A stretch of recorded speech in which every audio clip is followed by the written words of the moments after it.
Hello student, how are you? I hope you all are good. आज हम फिर से मिल रहे हैं एक नए विषय के साथ, जो कि है आपकी कक्षा 4 की परिवेश अध्ययन का पाठ 7। और क्या है इस पाठ का नाम? इस पाठ का नाम है मिलकर खाएं मेल बढ़ाएं। ये है इस पाठ की पार्ट 2 वीडियो। चलिए शुरू करते हैं। ये है पेज नंबर 53 यानी कि 53। टाइटल है आपका हॉस्टल का खाना। क्या आपने कभी हॉस्टल के बारे में सुना है? किसे कहते हैं हॉस्टल? जब बच्चे कहीं दूर स्कूल में रहते हैं, वहीं पे रहते हैं, वहीं पे पढ़ते हैं, तो वो क्या होता है? हॉस्टल होता है। तो वहाँ पे खाना भी मिलता है, सारी चीज़ें मिलती हैं ना। चलिए जानते हैं हॉस्टल के बारे में। सचिन, राहुल, तुम्हें पता है मेरे मामा जी का बेटा सोनू नवोदय स्कूल, जिसे बोर्डिंग स्कूल भी बोलते हैं, में पढ़ता है। स्कूल में ही रहता है और स्कूल में ही खाना खाता है। जब छुट्टी होती है तभी मम्मी पापा के पास घर आता है। राहुल, अच्छा, नाश्ता, दोपहर का खाना, रात का खाना सब स्कूल में ही मिलता है? सचिन, हाँ, वहाँ खाना खाने के लिए एक बड़ा कमरा होता है जिसे मैश बोलते हैं। क्या बोलते हैं? मैश। मैश में एक बड़ी मेज और कुर्सियाँ लगी होती हैं। वे वहीं बैठकर खाते हैं। राहुल, उसे घर की तो बहुत याद आती होगी? सचिन, हाँ, खास तौर से मामी जी और उनके हाथ के बने हुए खाने की बहुत याद आती है। जब सोनू भैया छुट्टियों के बाद घर से हॉस्टल वापस जाते हैं तब वह मामी जी के खाने की बहुत सी चीज़ें बनवा कर ले जाते हैं। अन्य बच्चे भी अपने अपने घर से खाने की चीज़ें बनवा कर लाते हैं। हॉस्टल में वे सब एक दूसरे की चीज़ें मिलकर खाते हैं।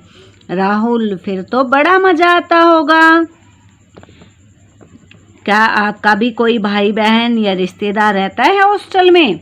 अगर हाँ तो मुझे ज़रूर बताइए। चलिए आगे देखते हैं। पता करो और लिखो। बोर्डिंग स्कूल दूसरे स्कूलों से किन बात में अलग होते हैं? तो प्यारे बच्चों, जो बोर्डिंग स्कूल होते हैं, बच्चों को वहीं रहना पड़ता है। जैसे आप तो छुट्टी होती है 1 बजे 2 बजे तो अपने घर चले जाते हो ना, लेकिन बोर्डिंग स्कूल में बच्चे वहीं रहते हैं। जब अवकाश होते हैं, जैसे अपने होते हैं गर्मियों की छुट्टियां, सर्दियों की छुट्टियां, तभी वो बच्चे घर आ सकते हैं, अन्यथा वो वहीं रहकर अपनी पढ़ाई करते हैं। वहाँ पर कैसा खाना मिलता है? तो वहाँ पर उन्हें बहुत अच्छा खाना मिलता है, क्योंकि उनके स्वास्थ्य का ध्यान रखा जाता है। आपको चटपटी चीज़ें नहीं मिलती, चिप्स कुरकुरे नहीं मिलते। वहाँ पे पोषक तत्वों से भरपूर खाना मिलता है मैश में। बच्चे कहाँ बैठकर खाना खाते हैं? प्यारे बच्चों, बच्चे वहाँ पर मैश में मेज कुर्सियों पर बैठकर खाना खाते हैं। चलिए आगे देखते हैं। क्या हॉस्टल में किसी उत्सव पर विशेष भोजन मिलता है? हाँ, बिल्कुल। हॉस्टल में विशेष उत्सव जैसे स्वतंत्रता दिवस, गणतंत्रता दिवस आदि पर विशेष भोजन बनाया जाता है। चलिए आगे देखते हैं प्यारे बच्चों। इसके उत्तर लिखित रूप में मैं आपको वीडियो के लास्ट में उपलब्ध करा दूंगी। अभी आप ध्यान से ओरली समझते चलिए। अगर आप लिख सकते हैं तो लिख भी सकते हैं। अब बताओ, क्या तुम भी कभी बोर्डिंग स्कूल में पढ़ना चाहोगे? तो बताओ, अगर तुम पढ़ना चाहते हो तो तैयारी करनी है ना आपको। आप 4th क्लास में हो, 5th के बाद आप नवोदय की तैयारी कर सकते हो, क्योंकि नवोदय में जो एडमिशन होता है वो 6ठी कक्षा में होता है। तो आप चैनल पर उसकी प्लेलिस्ट देख के भी तैयारी कर सकते हैं। आगे है बात भंडारे और लंगर की। क्या आपने कभी सुना है भंडारे और लंगर के बारे में? क्या आप जानते हैं क्या होता है भंडारा? कभी आपने भंडारे में खाना खाया है? भंडारे में तो सभी खाना ने खाया होगा, हमारे स्कूल के आसपास भी लगता रहता है ना, और लंगर भी। चलिए पढ़ते हैं कि इसमें हमें क्या बता रहे हैं। आज स्कूल में छुट्टी है, गांव के बड़े मंदिर में भंडारा है। प्यारे बच्चों, सभी गांव में भंडारे होते हैं। हमारे गांव में भी भंडारा होता है और पूरा गांव वहां पे खाना खाने जाता है। चलिए देखते हैं। मैं, राहुल, संजू और गुरबख्श भंडारे में खाना खाने जा रहे हैं। वहां पहुंचकर हमने देखा कि मंदिर के बाहर लाइन लगी है। हमने जूते चप्पल उतारे, हाथ मुंह धोए और लाइन में खड़े हो गए। मंदिर के बरामदे में लंबी लंबी टाट पट्टियां बिछी हैं।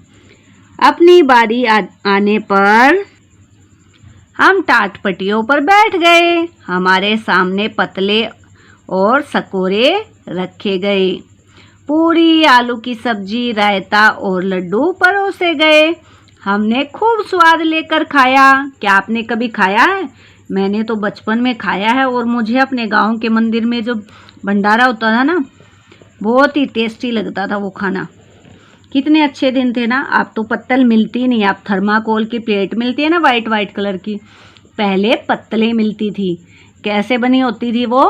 पेड़ों के पत्तों से बनी होती थी। जैसे बड़ के पेड़ है ना, उसके बड़े बड़े पत्ते होते हैं, उनसे वो पत्तल बनाई जाती थी। देखो पिक्चर में आप देख सकते हो। सकोरे होते हैं मिट्टी के कुल्हड़, जिसमें आपने देखा होगा स्टेशन पे कई बार चाय भी मिलती है, उनको सकोरे बोलते हैं। चलिए आगे देखते हैं। गुरबख्श ने बताया, गुरुद्वारे में भी इसी तरह लंगर में खाना खिलाया जाता है। सबको भरपेट भोजन मिलता है। एक साथ बैठकर खाने की तो बात ही कुछ और है। लंगर में गुरुबख्श के घर के सभी बड़े लोग खाना खाने व परोसने के काम में मदद करते हैं। लंगर जो लगता है, भंडारा जो होता है, उसमें सभी को हेल्प करनी चाहिए ना। सभी हेल्प करते हैं क्योंकि ये किसी एक का कार्य नहीं होता, ये कार्य सार्वजनिक होता है। सब मिलकर इसमें सहायता करते हैं। चलिए आगे देखते हैं। सोचो और लिखो। क्या तुमने कभी किसी भंडारे, लंगर या अन्य किसी सामूहिक भोज में भोजन किया है? तो प्यारे बच्चों, मेरे ख्याल से तो इसका उत्तर हाँ ही होगा, क्योंकि हम सब ने कभी ना कभी किया ही होगा। हम सब इसको, जैसे हम मंदिर में जाते हैं तो भी वहाँ माता का भंडारे में खाना खाते हैं ना, प्रसाद ग्रहण करते हैं। जो गुरुद्वारे में है वो भी करते हैं। तो जिसका ने नहीं किया तो वो नहीं भी उत्तर दे सकता है, अन्यथा आप लिख सकते हैं, हाँ मैंने भंडारे और लंगर में भोजन किया है। या जिन्होंने कई बार किया वो ऐसे लिख सकते हैं, हाँ मैंने कई बार भंडारे और लंगर में भोजन किया है। क्योंकि हमारे गांव का जो मंदिर है उसमें हम हर साल भंडारा लगाते हैं। तो जब भी मैं जा पाती हूँ तो मैं तो हर साल लंगर में जाती हूँ वहाँ पे, और मैं हेल्प भी करती हूँ भोजन परोसने में। देखो वहाँ भोजन पकाने और परोसने का काम कौन कर रहे होते हैं? तो प्यारे बच्चों, भोजन पकाने का काम कौन करता है? हलवाई। और परोसने का काम सभी व्यक्ति मिलजुल कर करते होते हैं, या सेवादार भी लगे होते हैं। जैसे मंदिर है तो उसमें सेवादार लगे होते हैं, है ना। वहाँ तुमने क्या क्या खाया? तो तुम अपने लिख सकते हो। मैंने क्या क्या खाया है? मैंने लड्डू खाए हैं, हलवा पूरी खाया है, आलू की सब्जी खाई है, और जब मैं मनसा देवी गई थी तो मैंने कढ़ी चावल भी खाए हैं। तो आपने जो जो भंडारे में खाया है आप वो सब लिख सकते हैं। चलिए आगे। क्या तुमने भी किसी काम में मदद की है? अगर आपने मदद की है तो ज़रूर लिखिए। मैं तो मदद करती हूँ पानी की सेवा में, पत्तल बांटने में, या भोजन परोसने में, जो भी मुझे मिलता है। कई बार मैं बर्तन साफ करने में भी अपनी ड्यूटी लगवा लेती हूँ। चलिए यहाँ पे देखते हैं, वहाँ भोजन करना कैसा लगता है? सच पूछूं तो मुझे तो बहुत ही अच्छा लगता है, क्योंकि उस भोजन का अलग ही स्वाद होता है, क्योंकि उसमें बहुत प्रेम होता है, और प्रेम से बना भोजन बहुत स्वादिष्ट होता है। तो आपको कैसा लगता है आप वो बता सकते हैं, अन्यथा आप मेरे वाला उत्तर लिख सकते हैं, वहाँ का भोजन करना बहुत अच्छा लगता है। आगे है चर्चा करो। मिलकर बैठकर खाना खाने से आपस में प्यार बढ़ता है। इस विषय पर कक्षा में साथियों के साथ चर्चा करो। प्यारे बच्चों, मुझे तो लगता है कि मिलकर बैठकर खाने से प्यार बढ़ता है, क्योंकि हम सब एक साथ बैठे होते हैं, ना हमारे अंदर जाति पाति का भेदभाव होता है, ना अमीर गरीब का। सब मिलकर भोजन करते हैं। इससे भेदभाव कम होता है और भाईचारे की भावना विकसित होती है। चलिए आगे देखते हैं। किन अवसरों पर तुम समूह में भोजन करते हो? कब कब करते हो तुम समूह में भोजन? या तो स्कूल के मिड डे मील में करते हो, है ना, या कभी भंडारे लंगर में करते हो, और शादी के समय भी समूह में भोजन करते हैं ना, सभी गए होते हैं शादी में। और जब हमारे घर में कोई फंक्शन होता है तो भी हम और हमारे रिश्तेदार मिलकर समूह में भोजन करते हैं। तो आप अपने उत्तर यहाँ पर लिख सकते हैं। आज की वीडियो में केवल इतना ही। नेक्स्ट पार्ट जो है हम उसमें आगे के जो पार्ट है उसको डिस्कस करेंगे। चलिए मिलते हैं नेक्स्ट वीडियो में। तब तक अपना ध्यान रखिए। Take care, see you soon.